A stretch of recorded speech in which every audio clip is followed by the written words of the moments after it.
Ce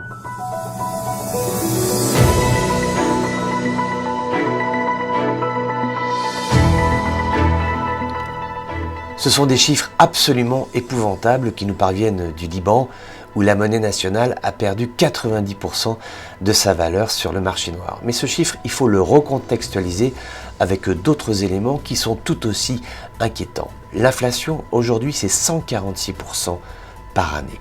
Le prix des denrées alimentaires, plus 400%, ce qui fait que plus de la moitié de la population libanaise vit sous le seuil de la pauvreté. Si on fait un transfert, une conversion de monnaie, on est environ à 45-50 dirhams par jour. Résultat, quand vous touchiez un salaire de 630 $, il y a de cela quelques années, aujourd'hui, la monnaie a tellement perdu de sa valeur que c'est comme si vous gagniez à la fin du mois 63 $. Donc la situation est épouvantable pour le consommateur, pour le citoyen libanais, sachant que tout cela s'exerce dans un pays où il y a une tension sur l'électricité. Ces dernières années, le gouvernement libanais a dépensé 40 milliards de dollars pour subventionner le marché de l'électricité, sachant que à ce prix-là, ça ne fonctionne toujours pas puisque tous les territoires libanais ne sont pas couverts par l'électricité nationale. Ça ne fonctionne absolument pas.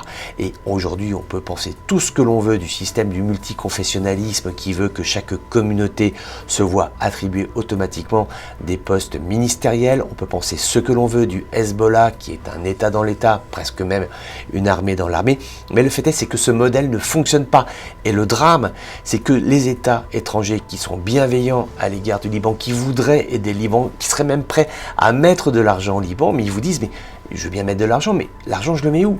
Dans l'électricité libanaise, je le mets dans l'inflation, je le mets dans le soutien au chômage. Qu'est-ce que je fais? Comment aider ce pays? Comment l'aider si il n'est pas structurellement, profondément en capacité de se réformer? C'est tout l'enjeu du Liban aujourd'hui. Est-ce qu'il va en avoir le temps? Parce que la crise économique, elle ne court pas, elle déboule, elle roule, elle va à une vitesse absolument terrible. Il faut que les Libanais se ressaisissent. Eux seuls possèdent les clés pour sortir de cette terrible crise économique qui s'est emparée du pays.